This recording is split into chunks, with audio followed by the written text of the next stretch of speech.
Welcome to another edition of the In Search SEO podcast, where we paint the town red with search marketing insights. It's 2020, y'all, and we're kicking it off with a living legend. Jennifer Slegg chats it up with us all about the holy grail of SEO, the quality raters guidelines, why Google has changed its language around YMYL, the meaning of Google shuffling around its categorization of YMYL sites, and the ever-controversial relationship between the quality rater guidelines and Google's algorithm. Plus, we jump into the crap people are saying about SEO in 2020. I am your host, and I am joined by, oh my gosh, I didn't list any adjectives today. Wow. Yeah, I am joined by the very nice and the very wonderful Sapir Carabello. That was the best introduction so far. I blew it. I blew the new year already. I totally forgot to create adjectives to describe you.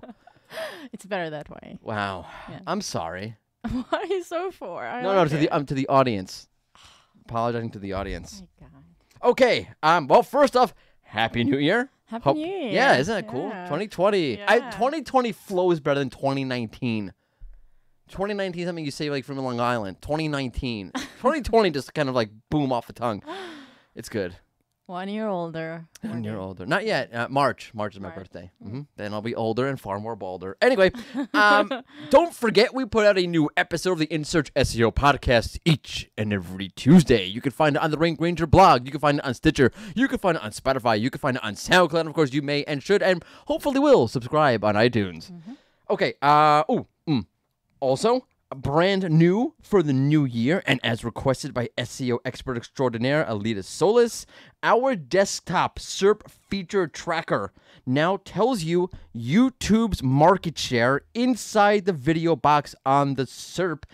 And as you may have guessed, YouTube URLs occupy about 90% of the cards you're going to see in Google's desktop video carousel. You can find the SERP feature tracker on the Rank Ranger homepage. Head over to resources, click on resources. You'll see a thing on free tools, and under there is the desktop SERP feature tracker. Right. Also, very, very special announcement for our listeners. It's our first episode in 2020, and we are going to kick this off the right way. So thank the good Lord, this podcast has taken off pretty well. And I don't really have to hunt for guests, which is great. A lot of folks come and ask to come on the show. People who come on the show recommend other people, and so forth. And it's been great. Nice. And we were chugging along this way, and I was not happy.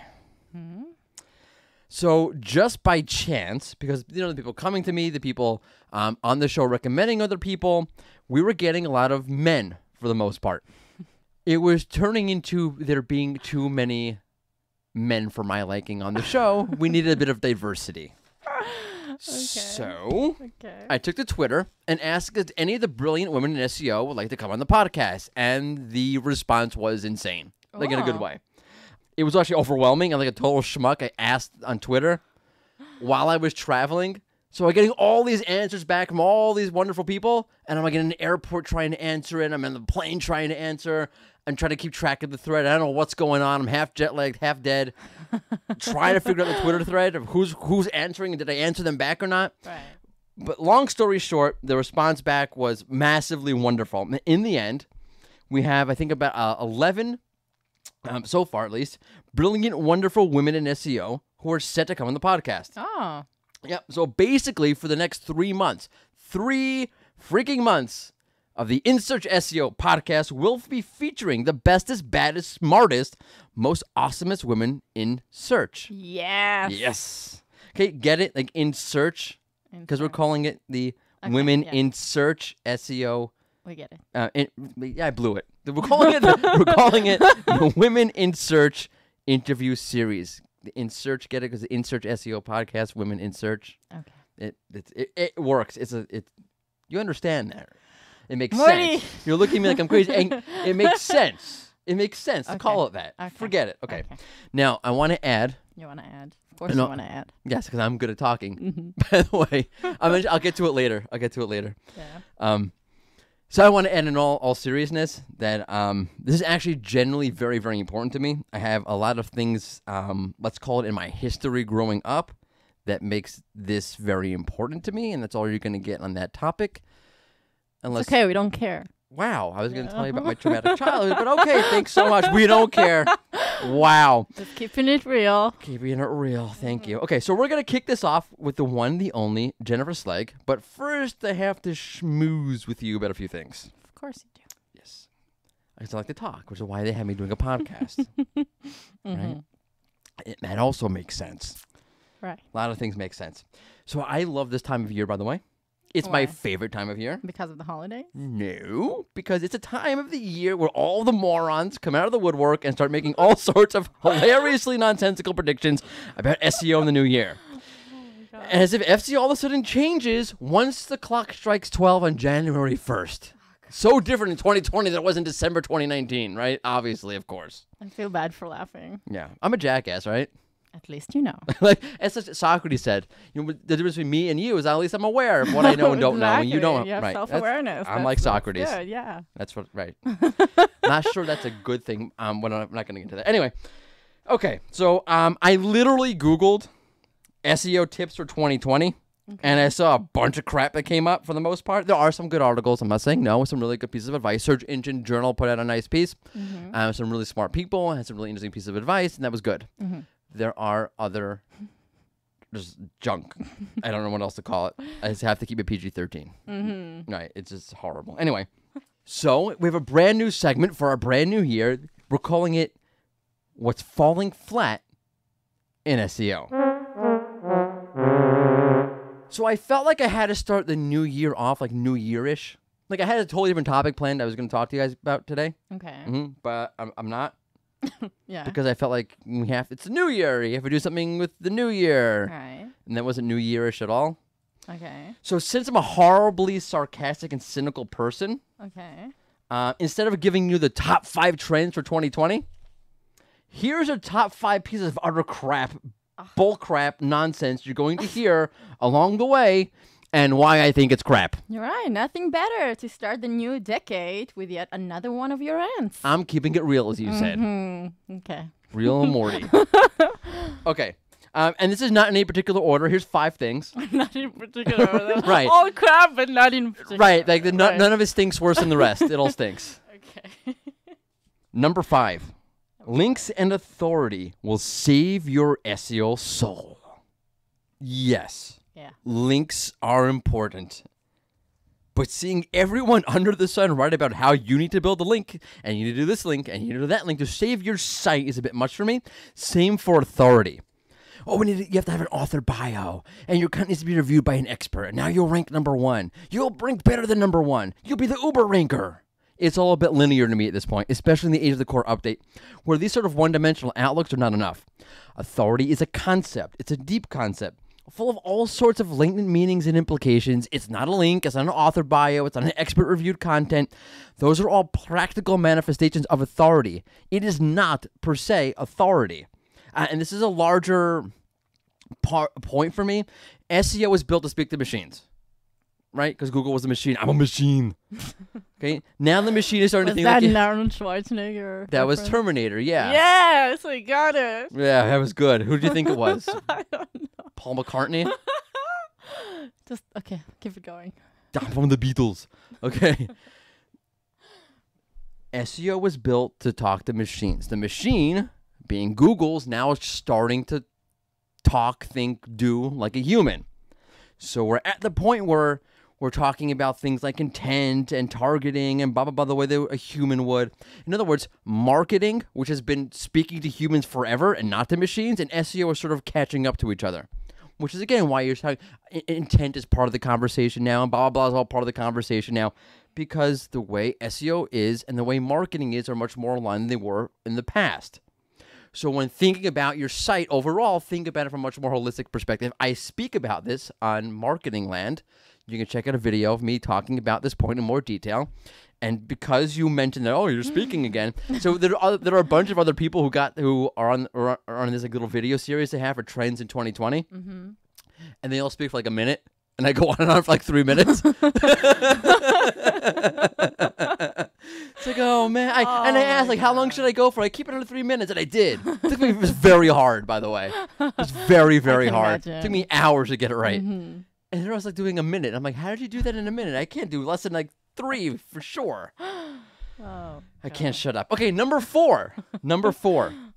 Is the number 4 piece of crap advice you're going to hear in 2020 is voice search is a must if you're doing SEO. No, it's not.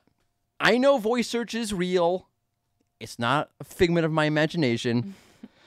And I know some very well-respected folk, such as Barry Schwartz, are very hot on voice search. And I actually am myself. Just be careful. Because, like, every year, all the experts are saying voice search for 2020 is here. And it's not. We're not there yet. At least it's not as I see it.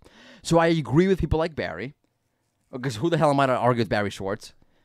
But my point is, and I would imagine a lot of people who are hot on voice search, the real experts would agree with what I'm saying, is that I feel like there needs to be something pivotal in order for voice search to take off, some sort of breakthrough. Because right now we're using voice search for things like to turn off the lights while your significant other's taking a crap in the bathroom, or looking up the weather outside because we're too lazy to pull up a shade, or showing how smart we are by asking our devices questions that it clearly can't answer, like, why am I such a freaking schmuck? Oh, I can't answer that. That's out of question my parameters. Oh, Google didn't know it. Like, come on, that's what we're using voice search for? What's my favorite ice cream? Does not compute. Oh, Google doesn't know it. So the way we're using voice search is not what voice search is really designed to be, ultimately speaking. Google, there's many, many things we've talked about in the podcast before. Google wants to go deeper with voice search, and using it to do things like check the weather outside or ask it like stupid, nonsensical questions is not what voice search is for. As I said before, we're using it in a way too simplified of a way. And we're using it as a novelty. So something needs to happen. Something pivotal needs to happen. Like the moment that Netflix Netflix threw up, not threw up like regurgitated, like threw up, put up. Okay, put up for yes. clarifying. Yeah. Yes, it's very important. Put up a full series of a season all in one shot. So you're like, wow, that's a pivotal moment in history. Because now I can numb my entire life by watching 10 episodes in a row of a talking horse cartoon. Okay. So that's what needs to happen for voice search. Something pivotal needs to happen, so I'm trying to say. Wait, horse cartoon? Yeah, BoJack Horseman. Never watched that, my thing, but that's what came to mind. Number 3, FAQ markup. If you're all in on this, and you're going hog wild, as everyone says you should be doing, every list includes it. Don't forget FAQ markup. But no list says, just make sure it's applicable to what you're actually doing. Then you can forget FAQ markup. At least if it's not a perfect natural fit. Because Google is not dumb, and this Coke Fest that is the current FAQ party cannot possibly last. So put the mirror and the $100 bill down. Put away your razor blades and get yourself clean. And only implement FAQ when you're actually doing an FAQ type thing. Nod to the Stone Temple Pilots. If you like that band, you know what I just did. Anyway, number 2. Number 2. Yeah. Number 2. Yes, you're like stunned. Like, what the hell just happened here? I'm losing track. Really? 5 to 2 was hard for you? You talk way too much to keep up, you know? Well, I'm going to talk a little more. You're You're killing our time here. Okay, move on. Trying to keep this short, and you're interrupting yes, me. you sure? Number 2. Yeah. As in, on the list, number 2, not going number 2, for that clarification. Yeah, yes, okay. I know. Potty humor is still funny to me. Okay. Yep, that's weird. 0-click searches. Yes, we all know the data, and calm the freak down. Okay, SEO is not dead. Your site is not dead. The only thing dead in 2020 is Uncle Harry's sex life. I think 2020... Ew. Yeah, I had to go there. Do you really have an No, Uncle Harry? but it's like a very Jewish thing. Like everyone has their Uncle Harry, who's a total like this like loser guy, whatever. It's Okay. yeah. Anyway, Anyways. and he doesn't have sex because he's Uncle Harry. Oh my God. Why are we talking about this? Okay, there's a lot of context that needs to be discussed. A lot of nuance. Yes, it's a dirty word, nuance. When discussing 0-click searches, for example, yes, if you show up with a local pack, on the same page as your organic result, you are not going to get clicks. The local pack's going to kill you, right? But if you're writing really technical, complex pieces of instructions and you show up in a feature snippet, you're most likely still going to get a click on your URL. So it very much depends on what's happening around you.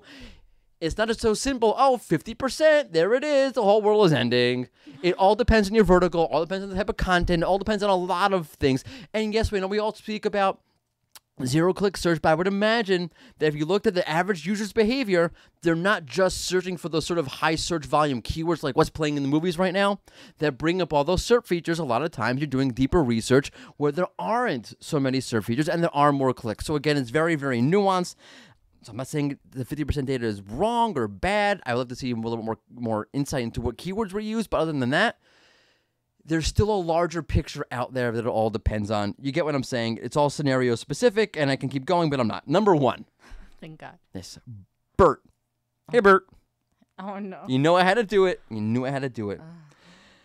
And you're all thinking, Bert? That's your number one piece of crap trend in 2020? Bert? Are you on, like, drugs? No. Are you crazy? Maybe. But I'm right in this case, I think. I don't mean when I say that Bert is a piece of 2020 crap advice you're going to hear about, that Bert won't be effective or play an important role. I am if anything, I am the biggest supporter of focusing on natural language processing in 2020. Mm-hmm. It's the teacher in you.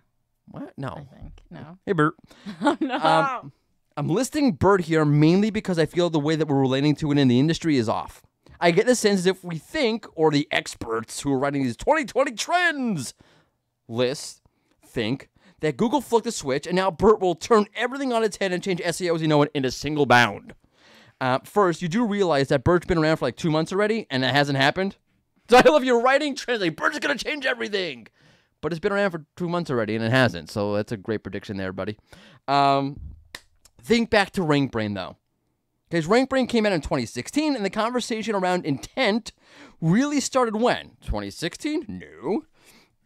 End of 2017, 2018, it was like that's when it became super big. So it took almost a year, maybe a year and a half, for intent to become a thing. Why? Because that's how machine learning works, people. Okay, it learns, it improves, it makes changes, and this is a big part of the equation. It's hard to predict exactly what those changes are going to look like, how Google's going to use it, how Google's going to use Bert as Bert sort of evolves. And not just Bert, any of its machine learning properties. So no more cliches, right? Bert and NLP are going to turn the SERP on its head. Bert will be big. It may be bigger than Big Bird. I had to do it. Right. I had to do it. Yeah. Hey, Bert. But it's going to grow. It's going to make a deeper impact. So why don't we just have a look and wait and see how Bert grows, how Bert develops, how Google implements and uses Bert before we start saying, Bert's going to do this. Because we don't know. I wish I had $1 for every time you said the word Bert. Hey, Bert. And I'm done. That's number one. Oh, There's no more. Okay. Yep, that's it. Hallelujah. Yeah, but if you want to look at more top 2020 trends that suck in 2020, in SEO 2020, yeah, just Google top 20. Yeah. Just Google top trends in 2020 in SEO, and you'll find a whole bunch of crap there. Oh, no. That was not nice. That wasn't nice. Okay, enough of that. Let's kick off our Women in Search series in style with the one, the only, Jennifer Slegg. Cut one. Welcome to another In Search SEO podcast interview session. Today we have with us one of the most known personalities within the world of search. I am completely honored. You may know her from interviewing Googlers of all varieties or from covering search marketing news. She is the one, the only, the legendary Jennifer Slegg. Welcome. Welcome. Thank you for having me. My pleasure. So I have to ask you a personal question before we start. I know you're a Canucks fan. Yes. And one of my fondest memories as a child was watching the Rangers win in 1994. Is there any bad blood still? Yeah. I won't talk about Pavel Bure then. Okay, no worries. We'll quickly move on from that and jump into the quality rater guidelines. Okay, so you are a quality rater guidelines aficionado expert, but some of us listening may not be. So would you mind just starting us off by explaining what the guidelines are in a nutshell? Okay, so the quality rater guidelines is basically Google's guide to the sites they want to rank highest in the search results, as well as a lot of the types of sites they want to see rank the lowest or not at all in the search results. Basically, I say this is like the closest how-to guide that Google will give SEOs and site owners of what they should be looking at to meet what Google wants their algo to be doing now and in the future as well. And the question I'm always asked, and I always clarify this because everybody wants to know, no, quality raters don't have any impact on your site in the live search results whatsoever. So even if your competitor happens to get in as a quality rater, they cannot do anything that's going to negatively impact your site in the search results. However, they are rating sites based on how good or not good they are. So if raters think your site sucks, it doesn't matter if they're a competitor or not, Google is working to make your site rank lower in the search results. And who are these raters exactly? They are people, for the most part, that don't have SEO backgrounds. They're not like super searchers. They target like stay-at-home moms. I know a lot of stay-at-home moms do this. They're just targeting people that are working from home. Last number we had was, I think, 10,000 quality raters that they had. Oh, wow. Cool. And it covers all languages, all countries. Well, maybe not all countries, but a ton of different countries. So they're not all like US based, for example. They're all over the place and all different languages. Wow, that's pretty interesting. Do you know how one becomes a quality rater? Yes, you find an ad, and people have posted copies of these ads before that people are pretty sure they're quality raters. And it's run through a third-party contractor, and they put out these ads, and you just apply. And if you're lucky, you'll get chosen. It sounds like a cushy job. I don't know how cushy it actually is, because basically what you're doing the whole time you're working is you're looking at two sets of search results and determining which side of the search results is higher or lower quality. And even the raters don't know, like, this is live results and this is what we're testing. It can be randomized, and then they have to like go and look at each site. Then they have to go and do reviews on the site, like find out the reputation for all these different websites. So it's actually, if you like searching and are kind of interested in like digging around, I could see it being interesting, but I know raters have said it's a rather boring job because for the most part, they're not SEOs. So they're not like looking for the inside scoop like we do when we're reading the rater guidelines. Right. For me, it's like, wow, this would be really interesting. I get like a nice little preview of what's to come, perhaps. But I think like if you're doing it day in, day out, it's probably not so interesting. Fair enough. Okay, so let's jump into some of the changes. Let's get into the nitty-gritty of this a little bit. First of all, I have to admire you because I have no idea how you remember all of these things. I know. It's like insane. I screw up. There's one in May. There's one in September. There's one in August 20. I screw up like when each thing was updated. I mix them up all the time. How you keep that straight? You are like a genius of some sort. Do you have a photographic memory? I have a pretty good memory. Like someone will pop up, like mention something. They'll be like, "Oh, well, that was like in the rater guidelines from like 2 years ago that they announced with XYZ." And people are like, "What? What just happened? How do you know this?" That's amazing because I have the worst memory. So like you're the total opposite of me here. Okay, so first change I want to talk about was in May 2019. Google replaced the term expertise, authoritativeness, and trustworthiness with page quality. And of course, EAT is so famous or infamous within the SEO industry. I have to ask, why did they do that? So that particular change was more, I kind of looked at it as like a quality of life change. They weren't really changing anything from like our perspective of digging down to it. It was more for the quality raters that they were worried that what I suspect is the raters were focusing too much on EAT and not overall quality, because not all pages have to have EAT. Okay. Because if you're looking for a recipe for tomato soup or something, or you're looking on, how to sew a seam, like you don't have to really judge a lot of EAT on that kind of stuff, but it's still very apparent if the page is quality or not. So it was more just like to simplify things on the rater's end, I think. Okay, because like, there are moments or spots where they leave EAT in. Yeah, so Right. EAT is 100% super important to the quality raters. It's just in a few instances they seem to pull back on EAT and just make it the more generic page quality. Okay. Okay. That's really interesting. By the way, since we're talking about page quality and that sort of thing, what goes? It's like I know like in the SEO world, we're very into our little like check boxes, right? So authoritative pages, page authority. Okay, so I have my author bio and I have this and I have that. But what do you think at its core goes into page quality or authority? This is what everybody wants to know, of I know. course. That's It's why a I'm hot asking you. topic, right? Right. Obviously, we know links are super important because that, links give a lot of authority to a website, and Google's confirmed this as well many times that, links are super important and they have to be natural links and not unnatural. But also, like, just slapping an author bio on your page isn't instantly going to give your site more credibility in Google. There's recently someone came up with like this whole rent an author scheme where people were paying people specifically to put their bylines on their crappy content. You knew there was only a That's matter of time till it happened, yeah, right?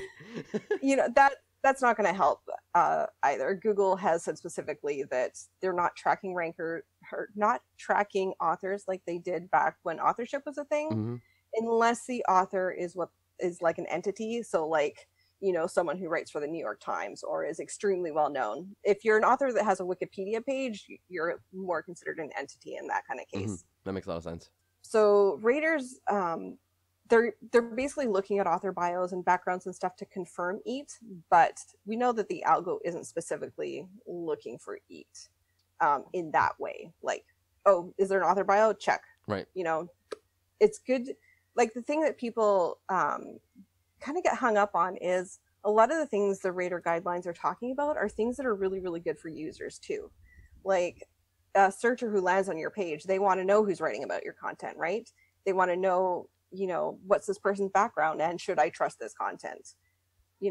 I'll go to a web page and I'll look for the About Us page to read a little bit about the site. The raters, they're not trained SEOs, so they're not like us that are really like deep diving and look at all these little minute things. And because they have limited skill search, like they're basically following exactly what the guidelines are telling them to do. As many SEOs, we kind of get caught up in this, doing everything for Google. Right, exactly. But a lot of the guidelines are not so much as what it is for Google, but their mindset is more, how is this going to benefit for the users? And if it's good for users, then you should be doing it regardless. On the authority part, there's lots of ways you can increase your authority. Like if you're a local business, get mentions in your local newspaper, do interviews, do reviews, write for other sites. Don't approach, like I get people approaching me and they're like, oh, I'll write a content for you if you include 3, do follow links within the content. Don't approach people like that, and don't say, hey, can I guest blog for you? Right. Because that scares people off. They're going to be like, yeah, people have said this is bad. I'm not going to touch you with a 10-foot pole.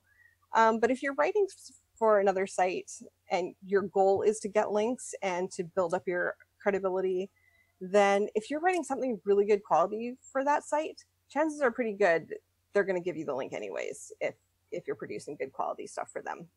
And obviously, don't just send out 100 million, hey, can I write for you things? Go and pick and choose, because you want your content to also appear on authoritative sites, because that will benefit you and help to show that you're, an authority on the subject as well.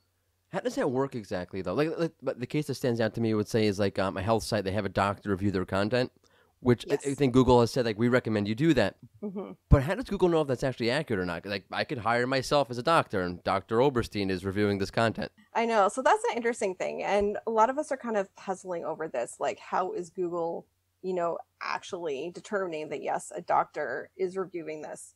And again, they're looking at these other signals. Like, is this doctor being linked to from other authoritative sites? Is their bio linking out to other places as well that is lending credibility to them? Because the raters, when they go to this, like a medical site, for example, and they're reviewing it and they see this doctor, they're going to go and then look up this doctor. Is this actually a real doctor? Is he, Right. Can I not find a mention of him anywhere? And then the raters are going to go and rate this site based on what they find out about this doctor, if he's real or not, that kind of thing. And they're going to rate that particular page as like high quality, medium quality, low quality, however it falls into there. And then Google's algos is then working to, with those ratings, to be like, okay, well, you know, this one was down in number 9, but it got the highest quality of the entire page. So how should we be looking at our algos to maybe make sure this site that the raters are deeming as the most authoritative of the 10 blue links is the one that's higher in the search results? How does Google actually, I mean, I don't know if we know this, but how does Google take what the raters do and then sort of integrate them to what they're doing algorithmically?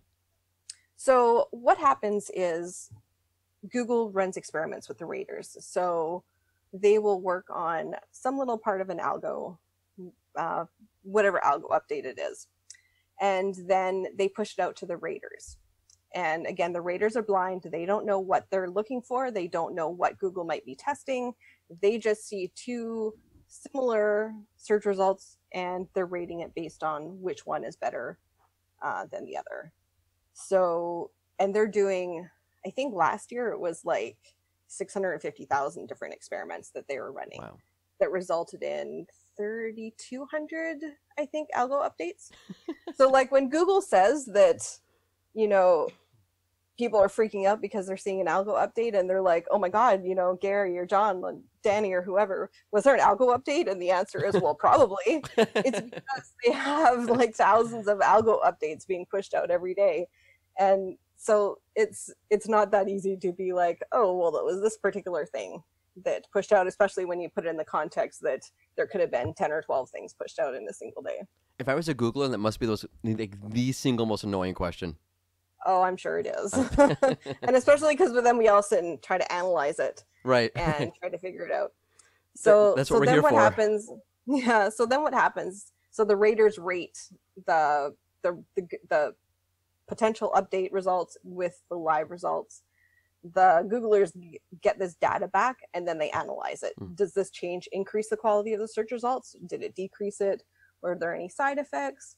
If everything looks good, then they'll likely push out whatever update or tweak it was. And if it didn't work out well, then they won't. Right. Hopefully. That's amazing. That's really cool. But I'm assuming that the raters undergo like extensive training, right? Or no? Not really. That's interesting. Because they're just, it's like, you know, our mom or dad or sister or cousin or whoever is doing searches. Right. They look at it from a different lens than we look at search results, right? They look at it from was this result useful? Whereas like if you and me search, we can look at it more like, I wonder how many backlinks this page had. I wonder when the last time they updated this content was. Do they have a date on this page? Do they not have a date on this page? Do they have an author bio? And what's their canonical tag? Like there's so many things that we look at it from the search results perspective that the rate and we're such a small subset of Google users. No, right? we're not normal. Yeah, we're not normal in any stretch of the imagination when it comes to our search behavior.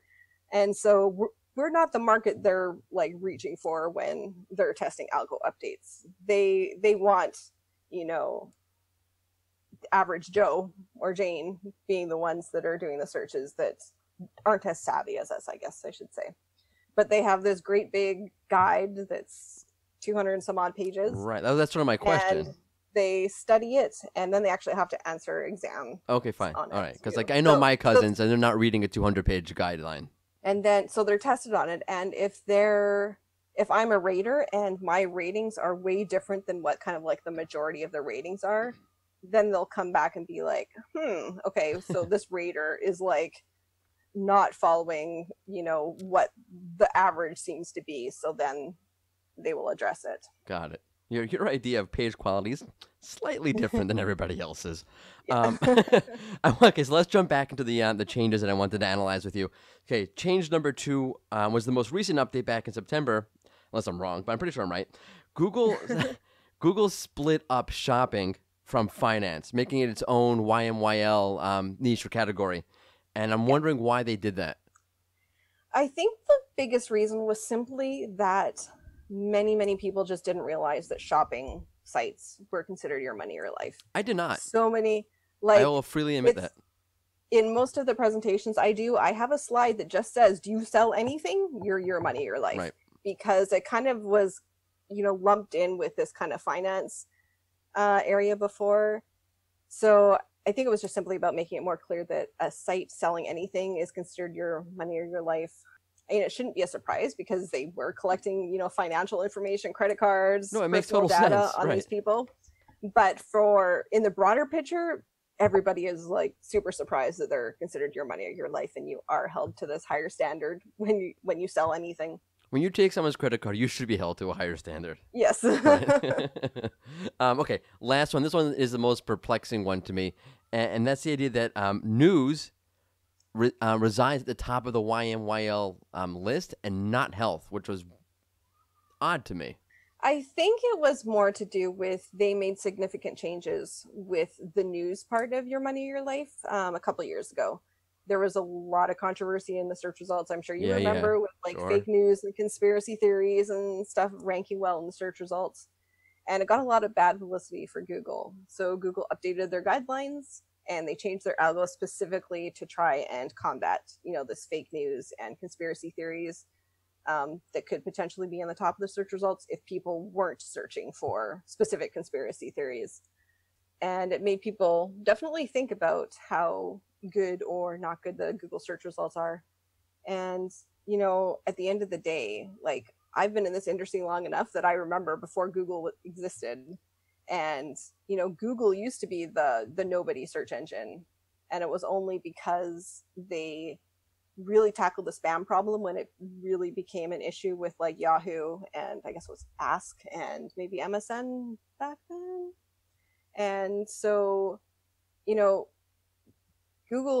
Google doesn't continue to keep their search quality high, then it opens up the door for everyone to be like, these search results really have been kind of crappy lately. I'm going to go and use Bing or DuckDuckGo or whatever other search engine of the month happens to pop up at the time. So, Google wants to ensure their results stay trustworthy because their searchers could end up going just like we all left the Yahoos back in the day to go to Google in the first place. I mean, that's really interesting to me because when I think about the problem with Google and news, I don't think like, well, they're having a hard time figuring out what's real and what's not real, and they need the raters to help figure this out somehow. I think to me, it's completely on the algorithm side. How does the raters having a better idea of what quality news is help Google? Like, for example, if you type in like, I don't know, like breaking news or important news, you still get a lot of really bad results in the top stories carousel because Google's so heavily relying on the title in those cases.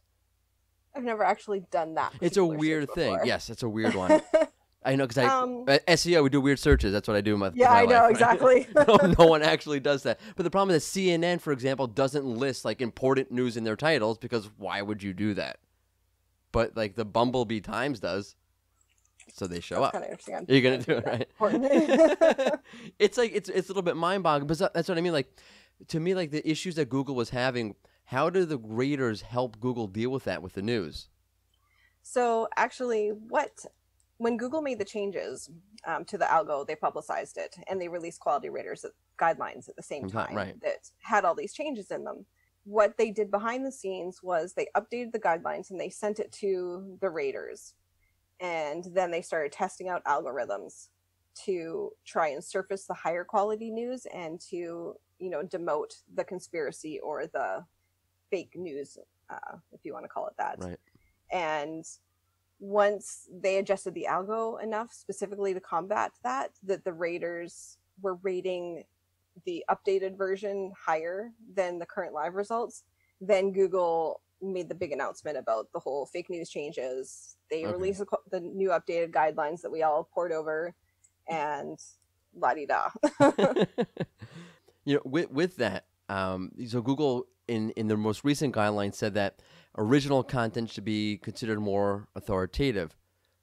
Yeah. But Google's still having a very hard. I mean, just the news. I think it was the other day before this recording. But not the other day when this actually is published and released live. But the other day, I think it was Barry Schwartz had on his website that because he had the rel canonical attribute, and Google's using that to see what the real or the original source is.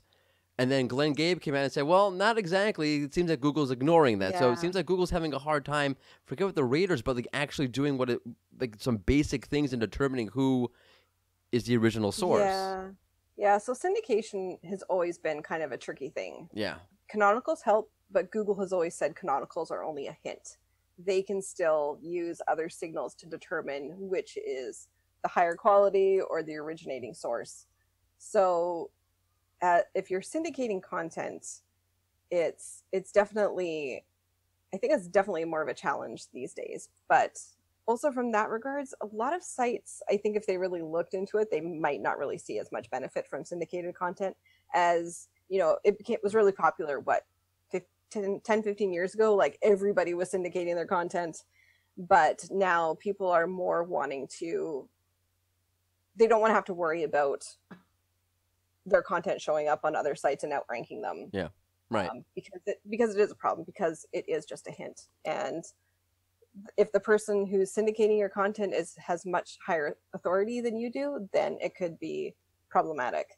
And also, I think it was John said a year or two ago that if one of your syndication partners is outranking you, there's probably a reason for it, that you need to look at your own site quality or technical issues, because there's something that's in play that's causing Google to, hey, we see this canonical, but we still think we should be showing this other one in the search results. Right, that's interesting. By the way, I was speaking to Ali Berry. She works for one of the Motley Fool syndicates, or not, I'm sorry, subsidiaries. And she said that's where they stopped syndicating as much content as they used to because of that reason. Yeah. Yeah. I mean, it's a tricky thing, but yeah, I definitely would suggest to people that they have a hard look if they're syndicating content and, pros and cons and that kind of thing. But I think it's good that Google wants to kind of like elevate original sources. Yeah, for sure. In the search results, that was kind of like their main goal with what, like, they've made some recent announcements about elevating better search results with the news content and the more originating sources, which is good, because it's always a good thing if more news sites are doing their own original reporting rather than, one site and everybody regurgitates the same thing. Nobody wants just the same cookie cutter news story. We'd rather read a whole bunch of different perspectives with, different bits of original reporting and stuff. So diversity is always good. Right, except if you're Reuters or Bloomberg, then it's not, that's not good, and that's bad. Speaking of this, by the way, and I know I'm going to step on a major landmine, no matter how I phrase this question, because the original preference in the quality rater guidelines and Google's announcement that they were going to algorithmically preference original content came out within days of each other, or maybe even a day of each other. And to me, it says, oh, wait, there's a real intrinsic connection, perhaps, between the quality rater guidelines and the algorithm itself. I know John said there's no one-to-one correlation, but I don't mean from a one-to-one perspective. I mean like sort of the general thrust of where the algorithm is going and the general thrust of where the guidelines are going. Is there a connection between the two? I think there's a pretty big connection. Not with all updates, but we've seen obviously multiple times in the past where there's been specific changes made to the quality rater guidelines that are coinciding with various algo updates, such as the original news, the fake news stuff, and the controversy. So there's definitely, we do see a lot of correlations there. And I always look at the quality rater guidelines when I break down like what exactly changed. It's a lot of it is a signal to me like, this is what Google's thinking of and they're working on. So it might not be live in the search results now, but it's in there. So the raters are actively knowing they need to be looking for this or checking for that. I think it was like the Medic update in particular where I saw this, where there were sort of like, we're looking at the sites that were hit, there sort of seemed to be this pattern of like flavors of what was changing in the quality rater guidelines being implemented into the algorithm itself, and that was what's impacting pages that were demoted. And so again, I wouldn't call it like a one-to-one match, but like I would say like there's like this like essence of the updates to the guidelines within the updates happening algorithmically at the same time. Do you see that being manifested by the core updates with their tendency to impact YMYL sites? So the core updates are kind of an interesting one because they always say we can't make any changes based on a core update, right? And also because there's these 3,000 other algo changes made a year, that there could be a core update that just happens to coincide with something else that we've picked up on as a likely thing. Like you brought up the medic thing, for example, because we saw a ton of, I don't want to say pseudoscience, but non-mainstream. Yes, like the herbal stuff and the powders drink and to cure cancer and like all this kind of stuff. Dr. X. Yeah, right. That was definitely highlighted in the quality rater guidelines, that they want to make sure that anything that can affect the health of a person is only the most trustworthy sources. And Google, or Gary from Google, made a comment that someone approached him to ask about, well, why does this pseudo health site, why can't I get it ranking, or like it's not fair? And his response is, well, that can kill people. Right. If Google's not serving them, accurate medical advice, and they're going with the drink bleach to cure your cancer, or whatever the latest quacky thing they're talking about is. No, that makes a lot of sense. It's like, you compare it to, let's say, a sports news site. So you get the sports score wrong. Like, okay, that's not good. But like, if you're telling me to do cocaine while I'm undergoing chemotherapy, that's a lot worse. And my ranking should be way more demoted than if I get the scores wrong. Yeah, and Google actually they lessened up some of the stuff that fell into Your Money, Your Life, specifically about news. And I think sports was one of the ones they took out of it. Oh, really? That's funny, because I was thinking it should be in because of all the gambling. I'm going to lose money. Not that I gamble on sports. I didn't think about that part, actually. But it's interesting. No, because it's legal now in California. Or in a bunch of other states also. Oh, maybe. So that's interesting. I think sports, was taken out. Entertainment and just like the generic lifestyle news was taken out of Your Money, Your Life. Well, poor sports gamblers. Now they're going to have low quality sites. Sucks for them, I guess. Okay, so we you mentioned that you speak to Gary and to John, and it's one of the things you're more famous for is having access to all these Googlers. And I'm wondering, I don't want to put you on the spot or anything, but I wonder what your take is on what's being said by them and what's perhaps not being said by them when it comes to the guidelines. So I think Googlers who speak publicly are kind of in a tough spot, because I'd like to think they'd like to be a lot more open than they are. But if they were more open, then spammers would just use that information to their advantage, and then the search results would suffer, right? We'd see a lot more spam if, Google was saying, oh, well, if you have your keyword da da da da da, and then spammers would be like, ha ha ha, hello, amphetamine, here we come. I think, and especially for I think for any updates, obviously we wish they could be a lot more specific about what was targeted so that people could fix them, rather than us trying to analyze based on who we saw improving and who didn't improve.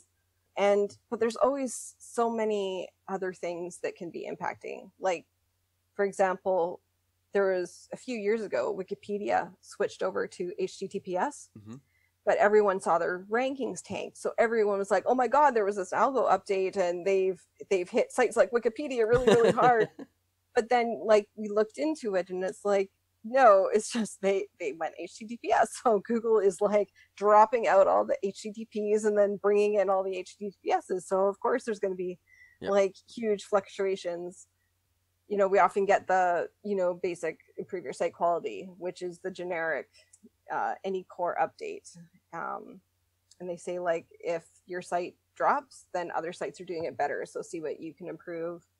For years, we only relied on leaked copies of the quality rater guidelines that I would try to finagle my way to get a copy. Tom Cruise dropped down into Google. Because as I got known for doing all these quality rater guideline updates, then I'd have raters send them to me. That's awesome. Oh, thank you very much for that.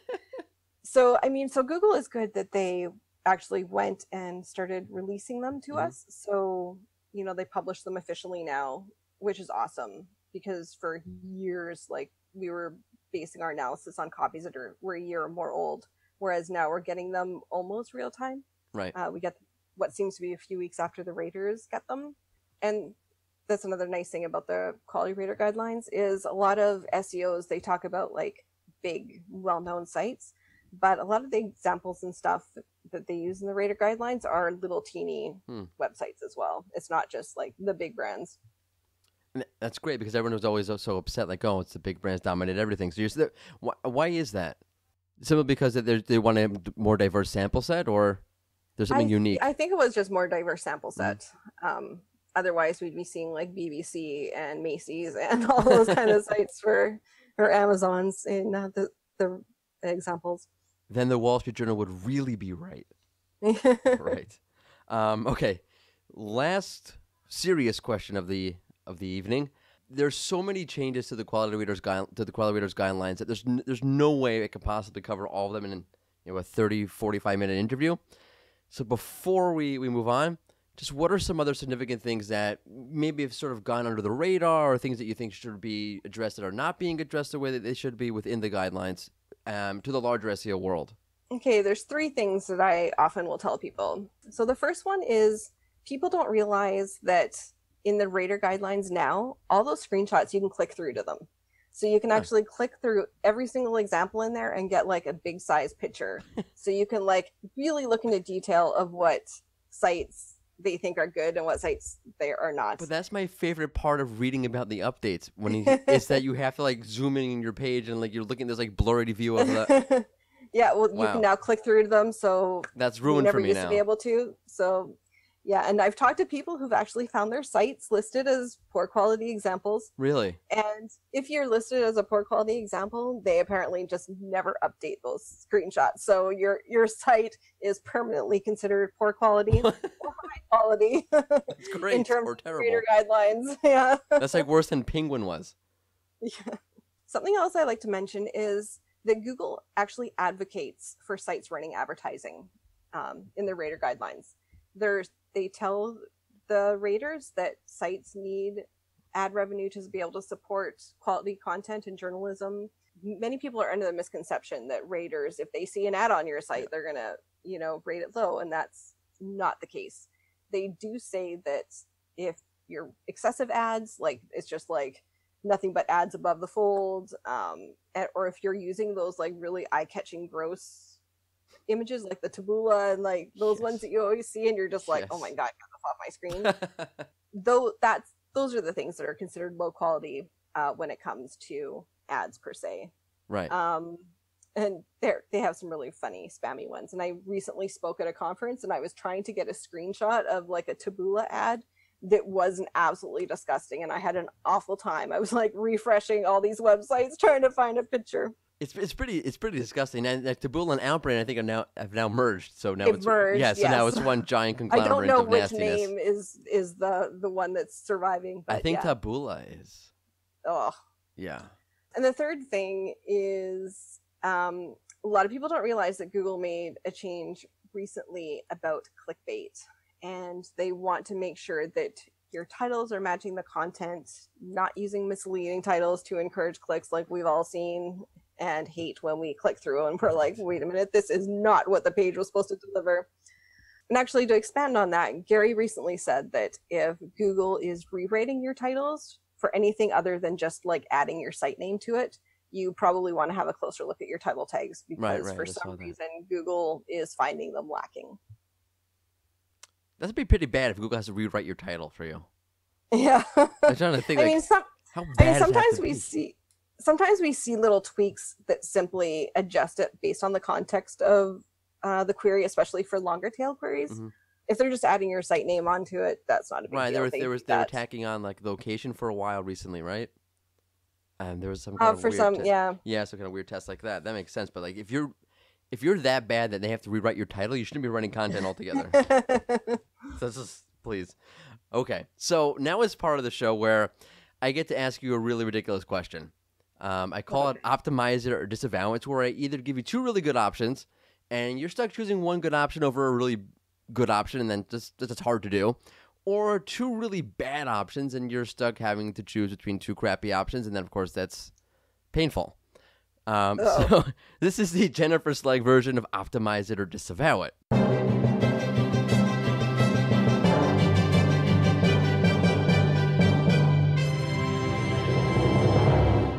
So, it's zero sum. You could answer it depends, but prefer not to. It's zero sum. If you had to do one or the other one, if you had to spend your time trying to recover from a core algorithm update, either by bolstering the author bios on your pages or by listing all of the publications that feature your work on your website, which would you do? Well, I will say that if you've been negatively impacted by a core update, neither of those are probably going to make a These are pretty both big terrible difference. options. Terrible But things to wasting your time with. I'd probably focus on bolstering up your author bio just to showcase a little bit more about your author, who they are, why I should listen to them, where they've been published, what if they've won any awards, what their social media handles are, anything that makes me read your little author bio and be like, oh, okay, I should pay attention to this person.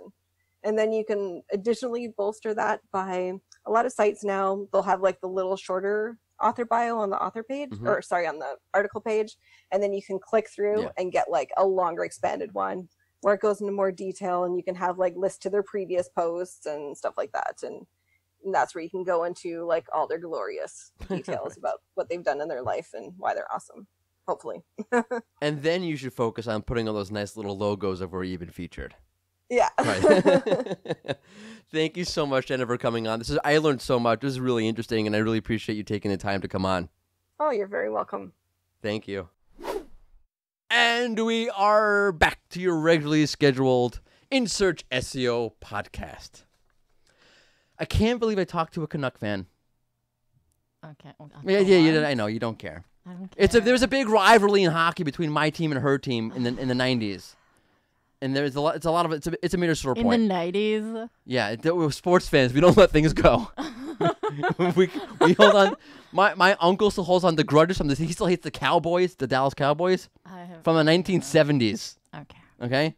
Yeah, we're not good at letting things go. We're a very neurotic bunch. Anyway, that was a great conversation.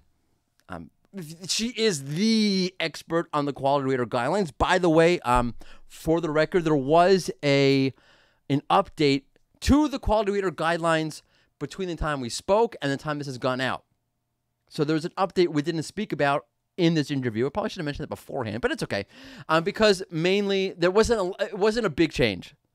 A bunch of smaller changes. Google added a new introduction to the guidelines. That in itself is interesting. You can check it out, but it doesn't really impact any things we discussed. So you're all good. Got it. Good to know. Yeah. So moving on. Onwards. Yes. Yeah. Great. Wonderful. Yeah. So it's kind of quiet on the news front. Let me, preface this because it was the holiday season. Nothing new was really going on, and we got a little bit lazy with the news this week. So, due to that, there's a few things for you to consider before you hear the news now. So, Pierre, can you please hit it with the news?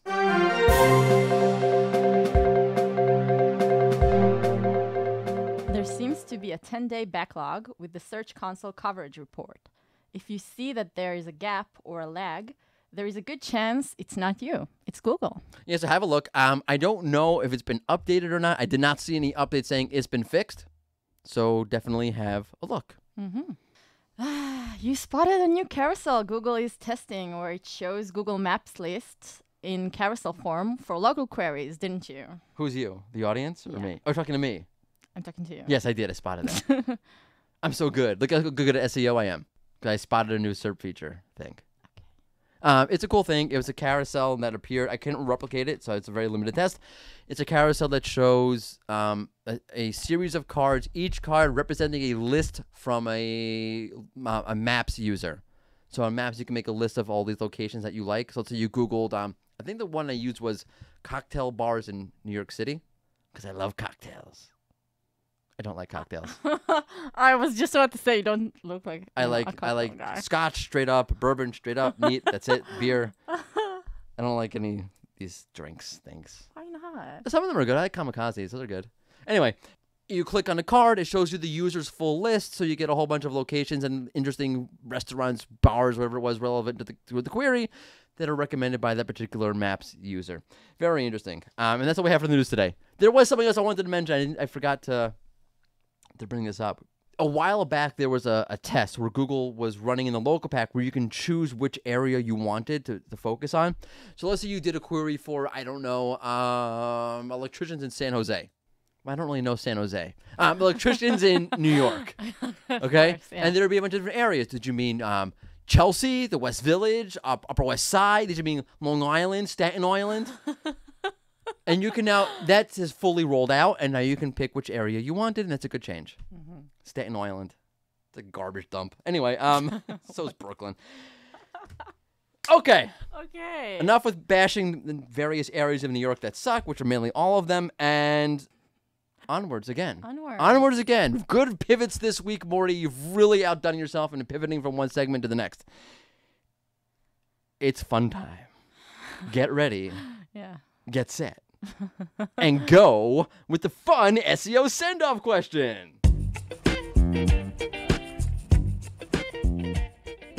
So this week we're asking. Wait. We have to introduce it. Come on. What? It's the first one for 2020. It's momentous. It's not like it's a new thing. It's an amazing thing. It's the newest, bestest thing since sliced bread and whatever in SEO. Top SEO trend 2020. Okay, so you do it. No. Yeah. No, it's your question. So don't cut me off. Sorry. This week we're asking, how did Google spend New Year's Eve? Great question. I wonder what sparked that. Mainly the fact that it was New Year's recently. Right. Yeah. Very, very original. Very original, very creative, Right. but very timely and on target. So good job. That's true. Yeah, thank you. Do you have an answer? I do. Wow, this is also a change. New Year's resolution. I'm actually going to answer these questions now. Okay. So my question is, my answer is, sorry. I think Still Google... feeling that Shut up, champagne, okay. huh? Google probably watched the Times Square countdown. Yeah. Yeah. Did you see Rob Gronkowski slam Steve Harvey's no, head? I watched it because of BTS. Oh. BTS! I don't know what that is. What? Come on, you're on Twitter 24/7 and you don't know, you didn't hear of I'm not on BTS? Twitter 24/7. That's not true. I phase in and out of Twitter. Even Twitter- Danny Sullivan tweeted about them. Oh, then of course I know about it. Do you know about Rob Gronkowski smashing Steve Harvey's head? It's not Lego BTS. head? I don't care. Whatever. Okay. They're great. I think Yeah. Google spent New Year's like most of us. Watching BTS. No, drunk, passed out in a pool of their own vomit on the bathroom floor. Oh my. Happy New Year, Google. Yeah. I have nothing to add to that. That's literally what I think. That's awful. That is pretty awful. Has it ever happened to you? No, By never. the way, Times Square, could I point out to you, is like the worst thing possible because you can't. Most people, you're watching this on TV. Let me tell you from a real New Yorker, okay? Do not go there. That is so stupid. And this will end the show on this. It's some really important piece of advice. They barricade you in, and you cannot leave for hours. And you're left having to pee your pants if you're stuck. I heard there were like million people there. There's a ton of people there. No real New Yorkers go to this thing. Yeah? None that I know of. Because you can't leave. You literally can't go to the bathroom for 5 hours. Okay? And if you have a prostate problem, Oh my god! you're in a whole world of pain. On New Year's Eve. And that'll do it for us on this episode of the In Search SEO podcast. Thank you for tuning in again. Check out a new episode next Tuesday. We love you. Thank you. Happy New Year. And it's been In Search because we're all in search of something. Ooh, thank you for finishing off for me. Bye.